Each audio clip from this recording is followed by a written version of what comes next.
Welcome to the Hard Faith Podcast. I'm your host, Spencer Folmar. I'm a filmmaker and producer and the founder of Hard Faith. At Hard Faith, we believe life is hard and God is good. Welcome to another edition of the Hard Faith Podcast. I'm your host, Spencer Folmar, and today we have screenwriter Kimberly Soliman, all the way from Los Angeles. Thank you so much for joining us, Kimberly. Thanks for having me. It's an honor to be here. Kimberly, we've known each other we were just trying to figure it out, I think 8 years, 7 years? At least 7. Kimberly, remind me, how did we get connected?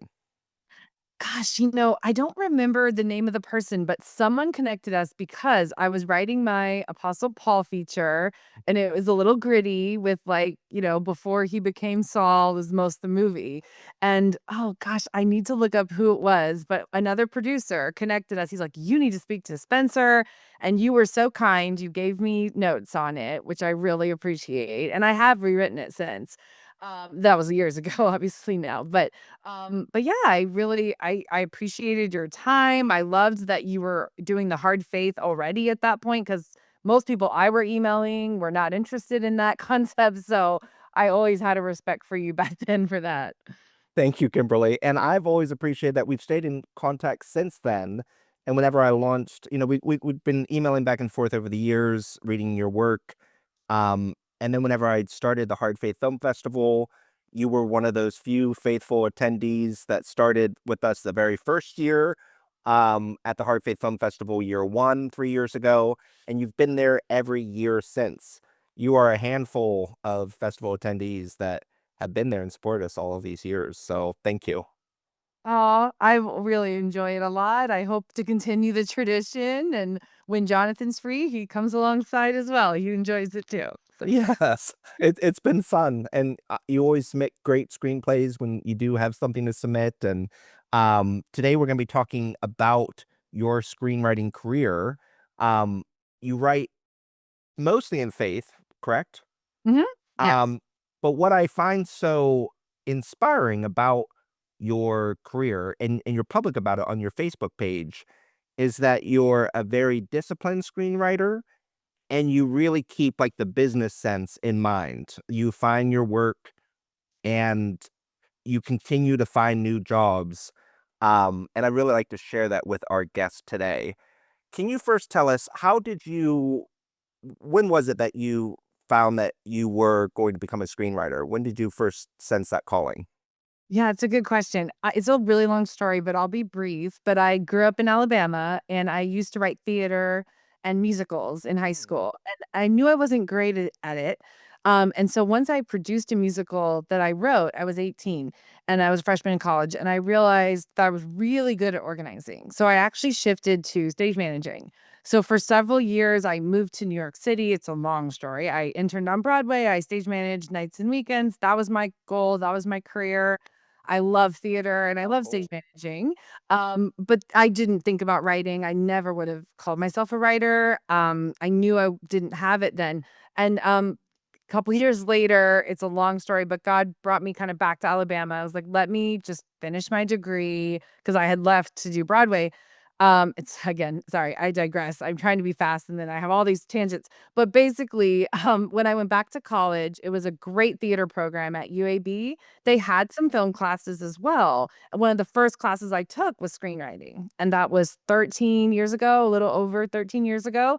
And as soon as I took the class, I just knew it fit me really well. I love theater. I still want to get better at theater, but I'm still not. But screenwriting, it just fit me instantly. And I just kind of knew that. And then a month later, I was an extra in a Christian movie called Grace Unplugged that was filming in Birmingham. I know And Grace Unplugged. it's a great movie. It's a great movie. It was Lionsgate first faith-based film. I know the producers from that movie. I know the story behind that movie. That's wild. Yes, Grace Unplugged is a great movie. and I've talked to Brad about this story because I'm like, "Brad, like, you have no idea with Kappa." I'm like, "You have no idea how big that movie was in my life." So I was an extra, and I really Wow. felt God telling me that I was gonna be a screenwriter in Hollywood, and I need to move to California. So, to be completely honest with you, that was a month after starting screenwriting, and I was like, "Okay, let's do that, God." I know it sounds silly, but I honestly, didn't have any plans to be in film or be a screenwriter or move to California. But I did finish school, so that 2 years after that is when I got my theater degree, which I'm very glad I did get my bachelor's, and I took more film classes. I worked in other films like Woodlawn, I was in the art department. Other films in Birmingham, I learned a lot about just being on crew, and so that just all prepared me, and then I moved to California, and it's been 10.5 years. Amazing. Wow. Sorry, it's long, but it's even longer. No, that's great. And actually quite succinct. Well told story. You are a screenwriter. Um, It's so interesting that you started with Grace Unplugged because that's I mean, you can look at the faith-based, especially for the recent revival of faith-based films. That's a historic film because it was Lionsgate's first faith-based film. Now you look at Lionsgate today, and they're arguably the studio that is investing the most in faith-based entertainment at a large scale, with Kingdom Studios and, chosen international licensing deals. Mm.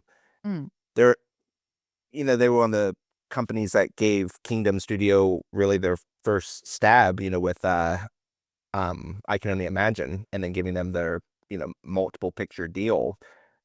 So that's really something. And Grace Unplugged, great solid film, good faith-based film. One of those I would say of that time, especially those few examples that you could point to and you say, that's a really great movie. Woodlawn is a great film, and I think it's great whenever like, we all have kind of our own callings, whether it be a screenwriter, a director, a producer, but I think working on set and, like, seeing how the sausage is made is so invaluable because you see, like, practically how your words are going to be adapted, because a screenplay, as I describe it, especially to up-and-coming filmmakers when I'm speaking to students, like, a screenplay is like a manual for how we're going to make a film. W and to see that firsthand, work in the art department, work on set, work as an extra, work as a PA, um, I think is such a great education. What do you think how do you think that informed you working on sets as a screenwriter? 'Cause I know a lot of screenwriters that have never worked on a set.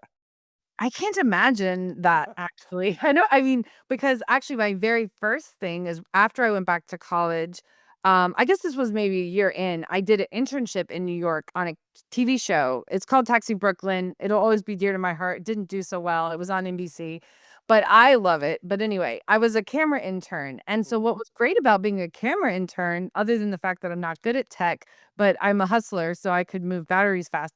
But, like, I was right by the camera, so Yeah. the whole time I was there, I'm, like, seeing the scenes come to life. I wasn't even just in the back doing something or going outside blocking traffic. So, I can't even explain actually probably how much I learned just watching that come to life and even watching the AD run the set. But seeing what goes into a scene on that level, because that's a big budget, that was, I mean, over 100 people on crew or more, and then coming to Birmingham again and doing the indie film scene. So I even helped coordinate some days. I've done like second AD, Mm. where I like just helped logistically organize the day. That's also a very hard job to do it right. So I don't pretend to be amazing at that, but I just learned a lot of like, okay, literally, this is a great scene that I helped find. I just Mm. helped coordinate what do we need here with like a Civil War thing and horses and so when I'm writing, I do think of that, of like, okay, well, Mm. how hard is it to get this kind of location is Yeah. one thought. Yeah. I mean, so I'm very logistical with that. I am. So I think of budget when I'm writing more than ever before. I think it's important that people do think of budget because you need it to Mm. be the lowest budget humanly possible. So right. Even from like a year ago, I think it's changed. Yeah, So more than ever before. I think budgets are shrinking. It's a tough economy, especially for the film industry. Um, and you're practical, you're minding locations, to get into a scene late, get out of it quick. Uh, right. you know, you mind the economics, which sometimes screenwriters don't. So I think that definitely gives you an edge. Tell Share with our audiences what was your first kind of breakthrough, your first success with screenwriting?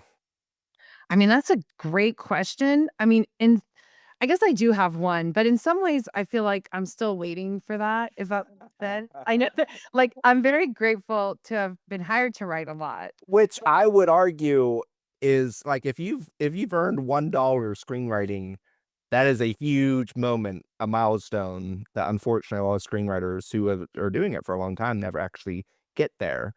And so you are in a whole class beyond. You have an agent, you've gotten hired to work, you have been paid to work many times as a screenwriter.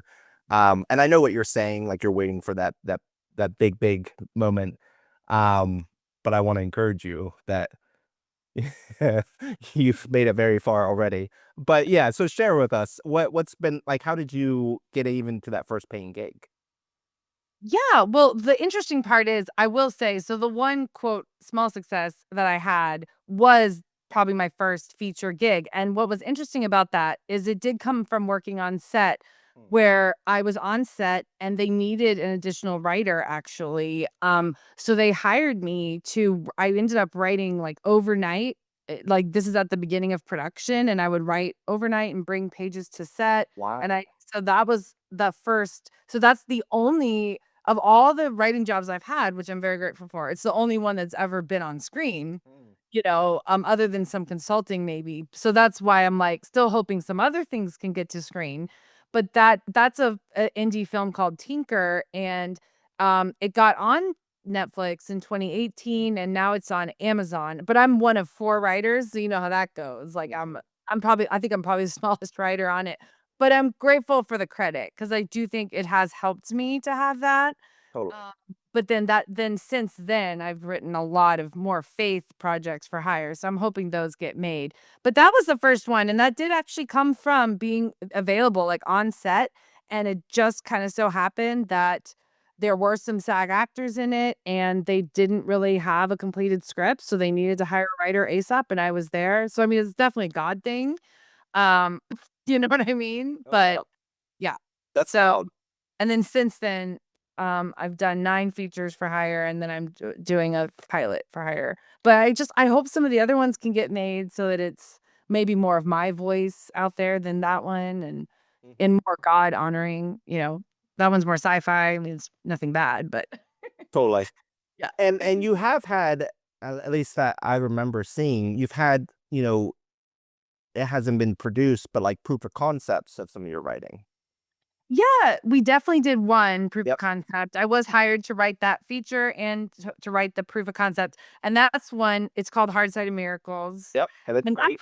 it was a fun project. We're still trying to get that out there. It is a big budget, but Mhm. I think it still has potential. I really do.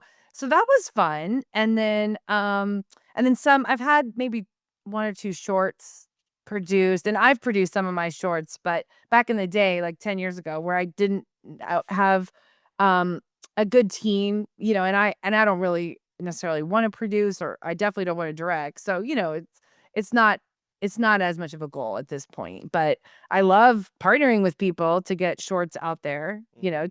if I have a good director team and someone wants to do it, those kinds of things I enjoy. But yeah, sorry.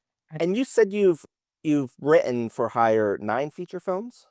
Yes. So since that first one, Mhm. I'm on my 10th feature currently Wow. and my Congrats. pilot as well. Thank you. Yeah, Thank that's a you. huge milestone. Yeah, That's a lot of pages. it's Hey, I mean, I hope that I'm getting better every time. I certainly try, but And it's you not just, pages written once, but pages written multiple times. definitely, definitely. I tend to do at least, I would say 6 drafts, hopefully, of each feature, Wow. if, you know, Yeah. as much as I can. And, you know, Plus, on top of that, the shorts you've done, and then your own projects, in addition to that. These yeah, are just ones you've been hired for. that's Uh, true. Something I love following along with you on social media is all the different places that you find to write. Like, I think that's so important, and I've heard this from multiple writers, whether it's been in books or screenwriters I know, um, but they seem to have a discipline, or, they create an opportunity or retreat, they get away to write. So can you share with our audiences what is your practices for writing? That sounds great. Yeah, that's a good question. So sometimes I'll be at my desk here in my apartment, but definitely I do like to be at home sometimes. And sometimes you just want the big screen where you can move things around. But if there's certain things that I'm just doing in order, like I'm not moving scenes, or I do love to go to my Chipotle.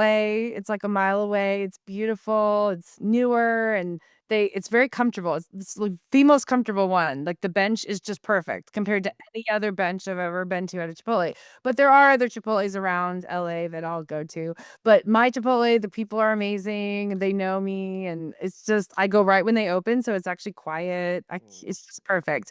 But then I also love my Chick-fil-A, especially if I wanna go early, and that's usually pretty quiet. So I do like to get out. I do love my Diet Coke. That's, maybe my vice, one of them anyway. But yeah, so I definitely, depending on the day, I'll either be home or I'll start the day somewhere else and then come back to my desk later. I do have different meetings in LA, and then, of course, different doctors sometimes. So Mhm. I bring my little iPad mini and I have Final Draft on there, and I have a full keyboard on there so I can write in between meetings, I can write after. I always am careful of like traffic. So if I need to write for 2 hours to wait for traffic to die down, then I will. So That's that's what great. I do when I'm out and about. Yeah, you take advantage of the time, you utilize the hours of the day available. And you take retreats as well sometimes, right? Like you go to a hotel, you go to a location, you write. Yeah, you're right, and I wanna do that again soon, hopefully, actually, because we have Marriott points, and so sometimes I'll Yeah. get like, it won't even cost anything because we have so many points. So that's one thing that I love, but, I definitely enjoy that. I've learned, like, doing it 3 nights is, like, the perfect amount, because 2 is just, like, too quick. That's only, like, 1 day in between, and, I mean, if you could do longer, that's cool too, but 3 is kinda perfect, then I'm not leaving my husband by himself too long, poor guy. On my sometimes if he's not with me at a conference, he's by himself, but, he he's fine, but you know how it goes. But, yeah, I definitely go to one local, so I'll go, like, 40 miles away, just find a really affordable Marriott, whatever's kinda the cheapest, because I don't care where it is, Yeah. and, I like residence inns where there's, like, different seats, like a couch and a desk and places around the hotel, and yeah, I need to do that again soon, hopefully. And I can get how does that help you, like, when you get away like that, how does that help you, get in the headspace to write? Just lack of distractions or So, I think so, because like, I love to watch, like, TV sometimes, and it's just if I'm in my recliner, it's easy to turn on the TV, and I'm like, "No, I need to be writing longer," It just depends. And so, there's just something about getting away, and Mm. it's peaceful, it's clean. I do my best to keep my apartment organized, but we've been here, over 8 years now, and it feels like it gets smaller and smaller, so Yeah. getting to a hotel, I'm like, "Oh, this is so nice." The new state, So yeah, new it inspirations. it really is nice. There is something just so peaceful about it, I gotta admit. And yeah, it really does help me just try to be productive. I don't know how I can just be a lot more productive. I can go longer, and yeah, Yeah. it works. Yeah, I typically, when I'm need to write, like, whether it's a rewrite or a new draft, I try and, like, set the mood or, like, go away or anything, right? And it's hard. Sometimes you can't. Sometimes you just have to write at home, and that's just the discipline of it. And a friend of mine, he'll actually book a cruise, and it won't, maybe it's like a long weekend or a week cruise, and he is determined that, like, before he gets back on land, like, he won't do any of the stops or do any of the fun things, but he's just, has a view of the ocean, and he'll write an entire first draft of a screenplay in that time on that cruise. And it's not, Wow. a couple times a year. It's usually like once a year or every other year. But that's, he just finds a cheap cruise, and that's his retreat. And what's great about a cruise too is that most of them don't really have great internet connections or any kind of cell phone service. So he's disconnected. He lets Mhm. people know, and then he is just by himself writing when he Wow. comes back with a written script. I might wanna try that in the future. I recommend it. I love cruising, so I've never done it, Yeah. but it sounds great. I would love to do that. It really does. That sounds awesome, and especially for me being close, I think Long Beach is where the cruises leave for you. You Yeah. can do a 4-day. Like, and it is pretty cheap last time we did it. It's Super cheap. Yeah. pretty cool. I will keep that in mind. That's good. Share with our audiences, how do you find your work? What's kind of your methodology? Well, it is hard because, I do try to write every day or almost every day, I would Mhm. say. As long as you're consistent and I try to be, and then if I can, I go as long as I can every day. But I have been thinking even more, it is hard how much time you have to put into networking. So Yeah. that really is challenging. So I think the number one thing would be just the networking, of course. And I mean, even in LA, there's events, of course, but even wherever people are, going to the local film festivals, that really does help. Even in Birmingham, when I used to go to Sidewalk, I love that festival. Mhm. So there's always festivals to go to. So I think 100% starting with that, because you never know if you'll meet a producer there who would need a writer and the biggest thing about that though is to follow up with them. So make sure to get their information. And if people don't really do cards as much anymore, I do. I always have my cards. But then if they don't have a card, I'll try to at least write down their email Yeah. and then do follow up. So like after an event, I'll email a couple people I met. And after a conference, I'll email, dozens and dozens and dozens. And that's where it takes time too. But so the number one thing would be the film festivals, but then the Christian film festivals, like we were talking about, or the Christian conferences, Mhm. that's mostly where I do find most of my work. Um, so like NRB, ICVM, content, there's other, and of course Hard Faith, which I like that it's in LA and I like that you're bringing people to here. Like I'm really excited that people fly here for it now. Yeah. That's great. Yeah. Uh, so that's awesome. And I do tell people about yours as well, of course. And, if the New York one grows, hopefully we can go that way too. And you had that background in New York as well with Broadway and your theater background. Um, and then whenever, like, you're going to NRB, how do you prepare, like, to get the most out of going to that conference? How do you Yeah. prepare in advance?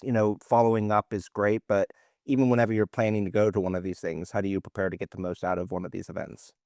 Yeah, that's a good question. And I do, like we were talking about, sometimes I do set meetings, sometimes I don't. It really depends because sometimes who you meet randomly is kind of really good. But of course, I'm driven. So I also sometimes set meetings too.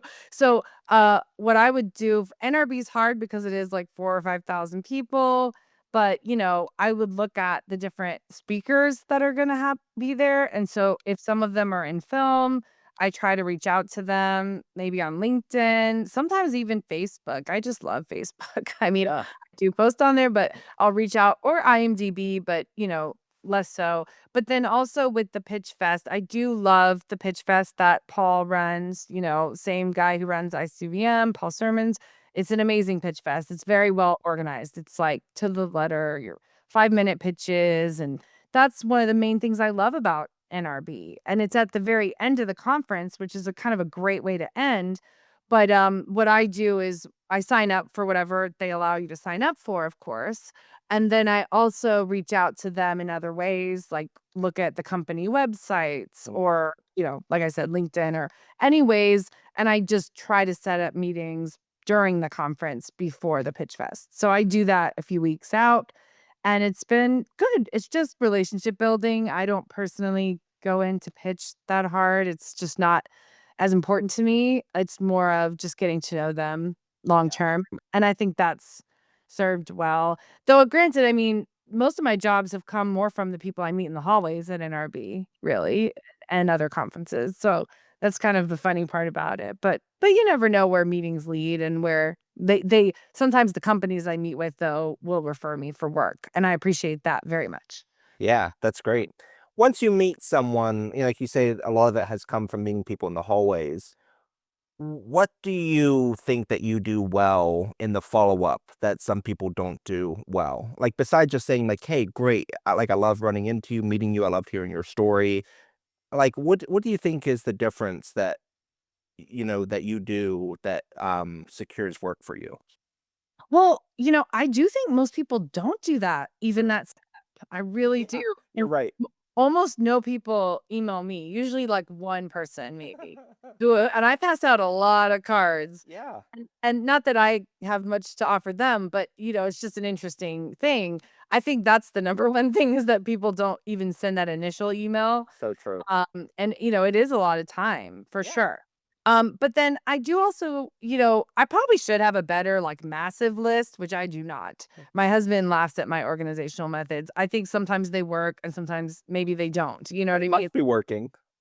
I think they work for me, but I think, like, coming from the outside, you'd be like, "You're ridiculous." No. So I had different folders in my email though. Sure. Oh, it'll be like a certain conference will have its own folder, Mm. or, some producers will have a folder, or distributors will have a folder, and I don't know, different things like that. And then at least then I do try to follow up. I sometimes am better at it than others to even just to say hi, Mhm. or like when I do have another script, sometimes I follow up. So it just depends. But it's not the best method either because then I just go in my folder and hit reply and my husband laughs at me. He's like, "You're good, that's gonna take you forever." But that is how I do it. And so for better or worse, it works for me right now. Yeah, you know, creatives have their own style of organization. It may not seem organized to other people, but in here, it's organized to us. Yes, I like that. I like that. That's true. Creative organization. It does work overall, and I do Yeah, it try is. to follow up, you're right, like, I'm not always the best at that either because things get busy, but I'll try to sometimes say, "Hi, like, checking in with you, how are you?" Or I'll try to email if I do have another script. Because sometimes when I get hired to write, I try to also get that script out there, Mhm. so that's true, like, I will sometimes email people, Yeah. like, I'm sure I've emailed you about that before, like, "Hey, I have another script." I just do that in general. Which I think Yeah. is great. It can't hurt because I do get people to read the scripts, so I think it does work overall. It makes Hopefully you stand out. human It keeps beings. you fresh in people's minds and memories. It shows that you're continuing to work and you have new material. Yeah, I think it's great. I mean, the squeaky wheel, and I'm always trying to be the squeaky wheel, like with investors, whenever I'm reaching out, to try and get talent attached or trying to get work. You just have to be that squeaky wheel. People that you're reaching out to, they have all the other, concerns in their own life. And unless you continue to remind them of this concern of something that they do want to work on, it's too easy to fall by the wayside. And it's something that they do want to work on with you. And if you just keep reminding them, it comes to fruition eventually. Definitely, definitely, and even from all my emails from these 2 conferences I just went to, I've been hired to give some notes on scripts, and I have some potential consulting work, and I may have to push it off to next year because 'cause I'm just busy, but I'm grateful for the work, and I want to be busy, so yeah, Yeah. that's good. I want that problem. Yeah. I So have a to-do list, and then I have a follow-up list, a FU list, which is all the people I have to follow up with because I never heard back. Like, because you can email them, and then it just, it's like, "Oh, yeah, great, I'll read it," or, "Yeah, right. I'm interested." And then, sometimes it's just human nature, and I can be the same way. You just have to follow up 2, 3, 4, 5, 6, 7, 8, 9, 10, 11, 12 times, and, you know, you just catch them when they're less busy or when they're ready to commit, and that's just what it takes. A lot of people just don't do that extra effort, or they think because they don't get an immediate response, "Oh, that's a dead end." Well, it might not be. Right, that's true, and actually, I've had that happen where a producer said, "Okay, I wanna read the script," and maybe I do follow up, like, at least twice, and Oh, I never hear back, and that's fine. I mean, I don't take it personally. That's why you need a lot of different people reading. You don't want just 2, you wanna yeah. really have a wide net. But anyway, then I might email them the next script or the one after that even, and then they'll reply to that, so it's not like anything negative on their end either. It's just the way it goes. So even it's not like I would never email them again. It's like, Yeah, okay, I'll just email them next time. for And sure. different people reply different times. And it's just the way it goes. So totally. Not it's good not to take it personally. I think that's really good for Christian writers who I meet Mhm. at the conferences. Like, I think they do sometimes take it personally and in a bad way. They just care. And They our, care. one of my friends who I treasure dearly is always worried that she did something wrong. And I'm like, no, Oh, you are no. fine. They're just Yeah. busy. It's okay. You're great. You're a great writer. Yeah. Mail them next time, you're fine. So Yeah. so If you did not anything wrong, it's forgiven. Like uh, just chill. Like right. They'll yeah. probably forget Yeah. next time you email them, they'll be like, "Oh, yeah, okay." I mean, it's great. So, yeah, it's good not to take it personally. It's also just good to have a lot of eggs in different baskets. I wouldn't just say, "Oh, this one producer's reading the script. Let me just wait for months and not do anything else." I That's think so that's true. a mis. It's I think that is a mistake a lot of people make. I mean, I made that when I first got in this industry is I thought like, all right, I've submitted to this producer, they're reading it, quote unquote, and I'm just gonna wait for months and years for this person to finally read it and get back to me and like make this film a reality. But if you just continue to do that with your scripts, well, one producer at a time, there's very low likelihood that anything's going to get made or anything's going to happen. Like you're right, you have to have a lot of eggs in the basket, a lot of irons in the fire. Mhm. And I think that's incredible advice that you shouldn't take these things personally because, the producer can be extremely busy in one season and not very busy in another season. And one script might not connect with them that much, and one script might very much connect with them what they're looking for at that exact moment. So if you don't take Absolutely. it personally and you just keep moving forward and keep pitching, pretty much until someone says like, "Please never contact me again," then then you can just, you can have the success like you've had being hired to write 10 feature films. Yeah, yeah, and thank you, and I really will look forward to hopefully in the next couple years if more things can be on the screen. I think that will be really great. But I Mhm. am grateful that God is providing, and He has been in this like season.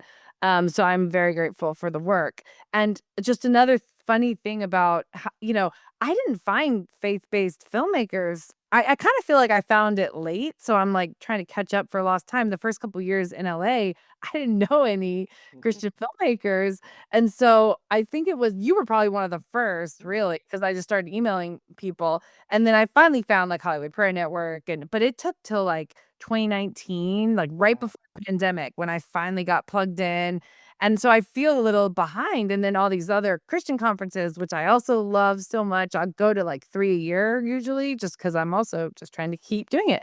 But I just hit my 13th, so I'm, like, really excited. Mm. Like, so I'm grateful. I'm trying to make up for lost time, but granted, obviously God can do anything.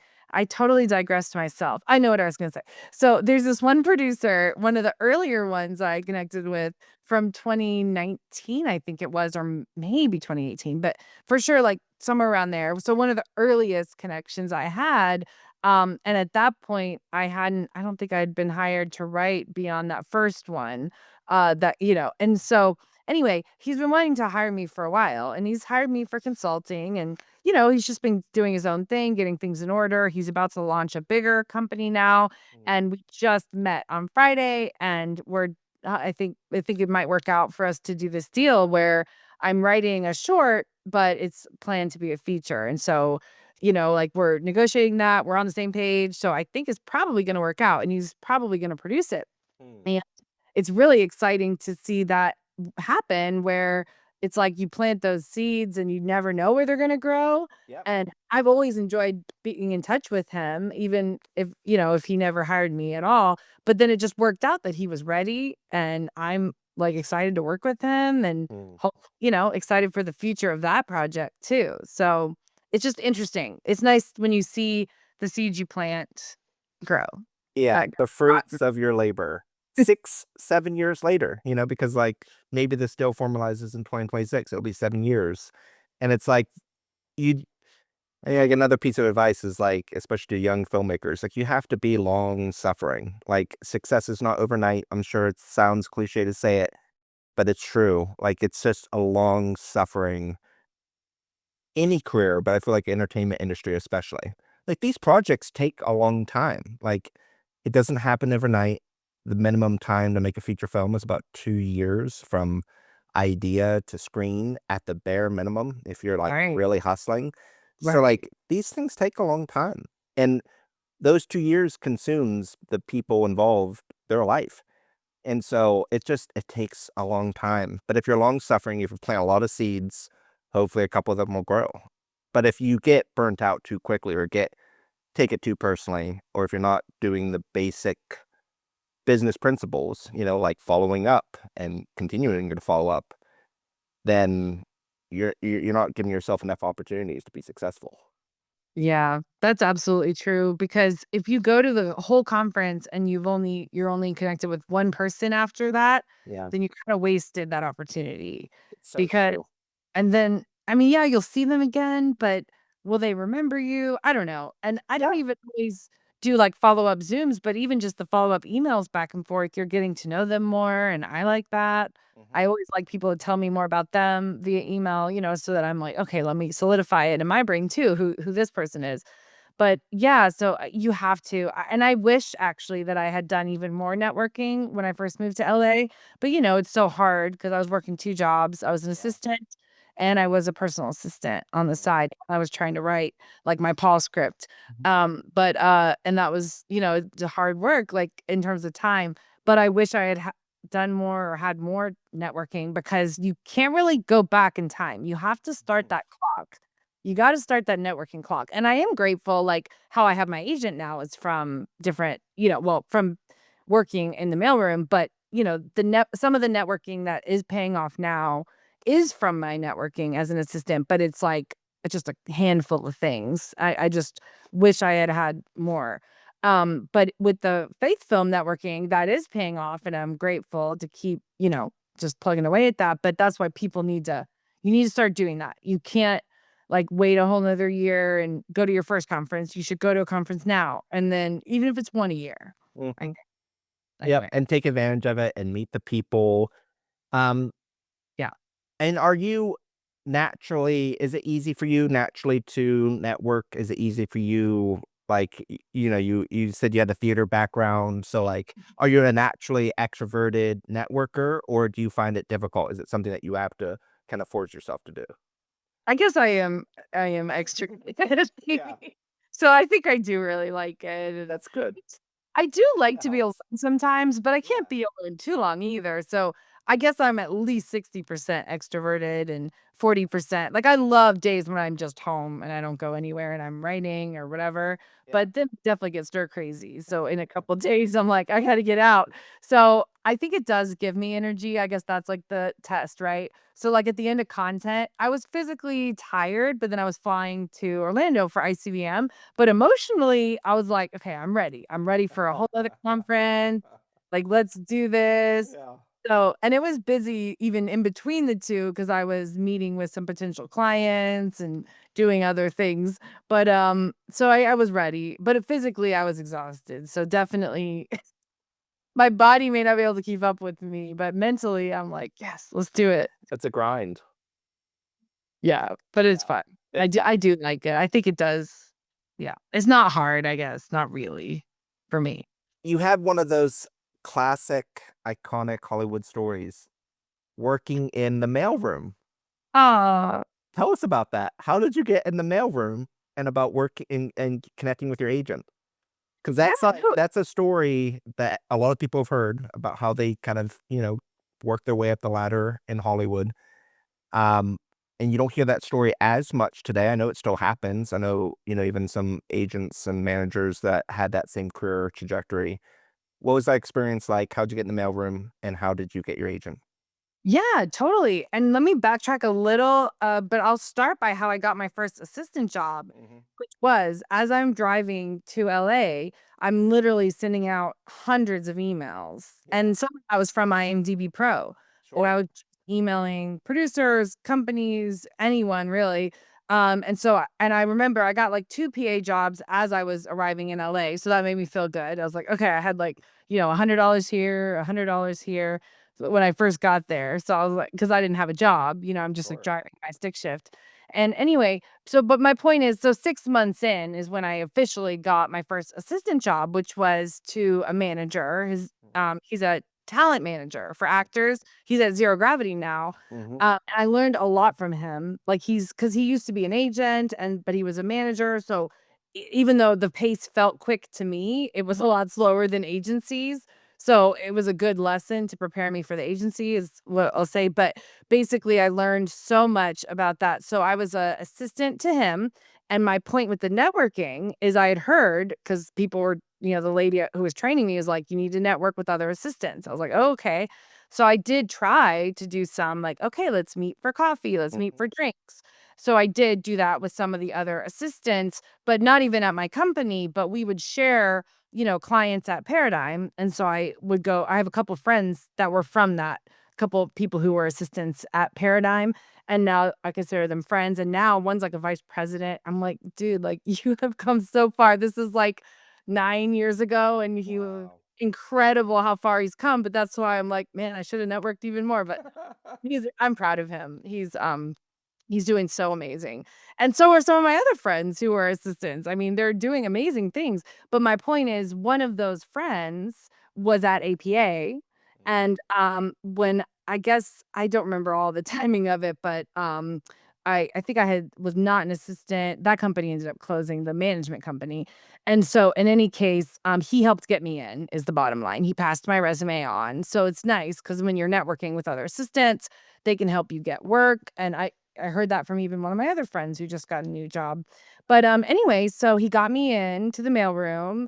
I mean, I interviewed. I had to interview, and I had some great stories because I was assisting that manager, and I had Mm, some great stories of times when I had actually made a real difference with the clients. mm. So I got to share those stories. That was really fun. And so after several interviews, I got in. And the other thing that's really interesting is like you have to have a bachelor's degree to be in the mailroom. So Yeah. that's why I'm so glad that I did finish my degree. Just a side note. And so I was in the mailroom, and, it was definitely hard work, like, you're hustling around, and especially in the beginning, like, once a week, I'd have to go really early and get a bunch of donuts, and I would have to get there by, like, 7. Mhm. And so you're there, and you distribute the donuts, and you start all the mail duties, and my agent was an assistant at the time, and she was in alternative, like, reality, and at the time, I kind of was interested if I was gonna be an assistant more. I was definitely interested in that department, so I would shadow her and train with her a little, and she was just always really nice. And in any case, mostly what you do is not only are you in the mailroom doing different duties and obviously distributing massive amounts of mail, but you go shadow and cover different desks. So I would mostly float around, and I did a lot in talent because that was some of my experience. But I'll tell you, the agency pace is so hard. It was like really challenging. Breakneck. It really was crazy, but Yeah. I learned a lot. And being an assistant, I do think is kind of fun because I do like, paperwork and things like that. But then what happened was a few years later, I had reached back out, and she had moved to be an assistant in lit. And so we kept in touch, and I needed some advice on some of my early contracts actually. So we would like go for drinks, and I would get some of her advice, which was very sweet. And then later she just moved up and she became an agent. And when she Mm. became an agent, she just believed in me with the faith stuff, the faith like writing. And even before I probably deserved it because the Mm. script that she like had read most recently was kind of, I think, really rough now that I look back. But she hip pocketed me first, so I was, like, unofficial for, like, 2.5 years, but then I've been official for about 2.5 years now. Mm. So and kept getting more work, and so once I kept getting some of the bigger, at least jobs, then I became more official. So, yeah, That's awesome. that's bottom line, yeah. That's good networking and staying in touch and, like, being a diligent worker and paying your dues, like, just doing the things that sets you up for success and, like, being someone that, like, hangs out, goes for drinks, celebrating their successes as they move up. And then for, like, someone that's writing in the faith space and your agent isn't someone that's exclusively in faith or at a faith agency, what's that experience been like? Like, as far as, like, um, how is your faith projects received? How are they pitched? How do you communicate your faith to just general audiences and to a general agency? Yeah, I mean, it's been really great because my agent, at least she knew from the beginning, like Yeah. who I was and what I'm about. So it's been very respectful, which has just been great because I've heard other stories from people. But for me and her, it was always just perfect because there was even one possible rewrite job that I had that had cuss words in it. And I Mhm. told her, I was like, well, you just have to let them know I would take out all the cuss words because I don't want to put cuss words. I just don't personally, even though Sure. I love the gritty faith. And I just personally don't want to put cuss words in. And Yep. there was also some like taking Jesus' name in vain because Right. it was not a straight faith project, So either way, but my agent, of course, was like, no worries. Like, we're gonna tell them, like, right, no problem. Like, Mm. if it loses the job, like she's there, she That's so understands. nice. So I definitely like that a lot.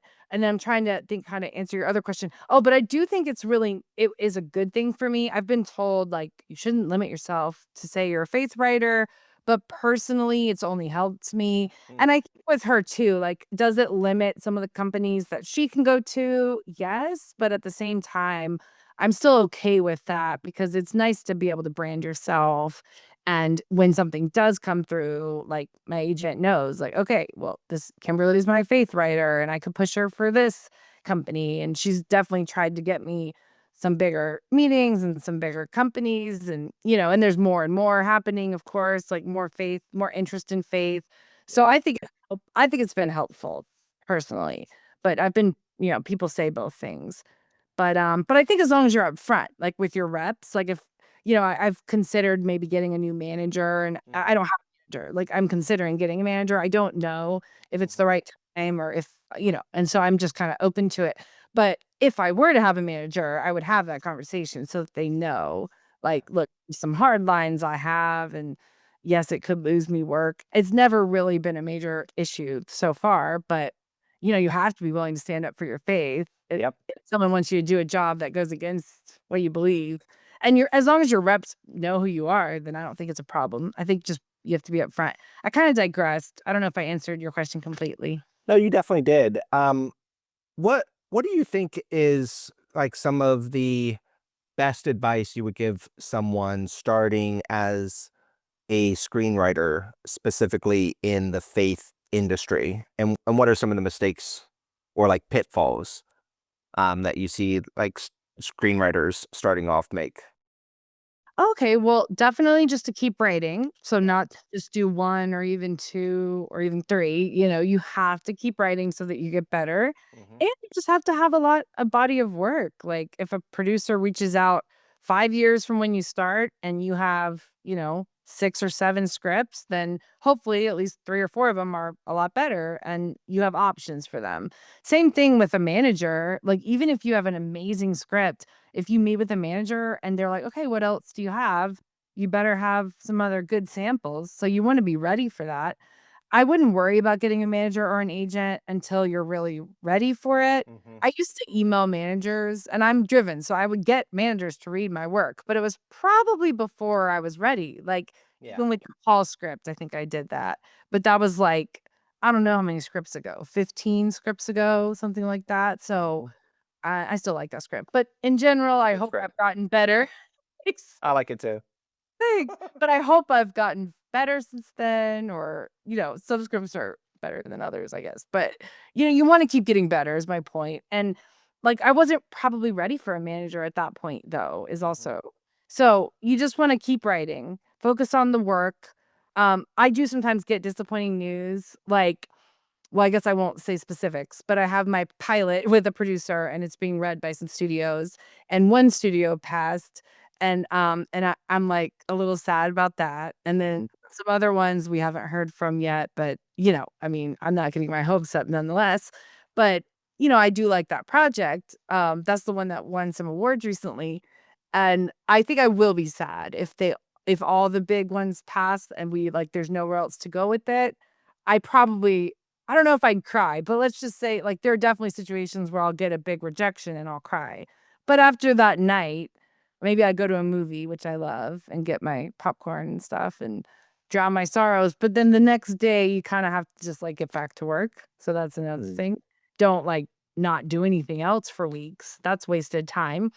So I think, start networking, keep writing, and just you gotta just keep doing that. And, like, if you do not wanna wait to network. So for faith, I would say go to some of these conferences, even if it's just 1 a year, Yeah. get roommates, see if they have, scholarships or discounts. NRB has like a student discount. I think it's like 125 or something like that. So there's ways to do it. Yeah.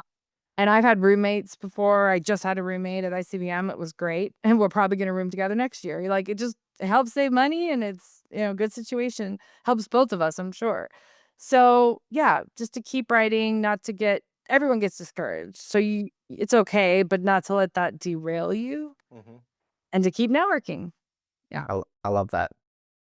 Well, Kimberly, thank you so much for your time. Thank you for coming on the Hard Faith podcast. Can't wait to see what you write and what comes to the big screen for you for your first feature film adaptation to the big screen.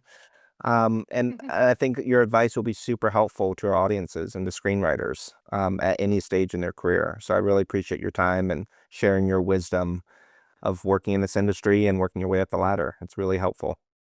No, thanks for having me. It's such an honor. I admire everything you're doing, and I hope I can see your Christmas movie, and hope to see you at the next Hard Faith one. Absolutely. Here for Perfect. be here before we know it. Yeah, it will. But thanks so much for having me. Thank you, Kimberly. Great to see you. You too. Bye-bye. Okay, bye. Thanks for listening to the Hard Faith podcast. If this conversation was helpful, we'd appreciate if you'd subscribe, leave a review, and share the show with someone who cares about faith, art, and honest storytelling. You can learn more about Hard Faith at hardfaith.org. Please subscribe and share.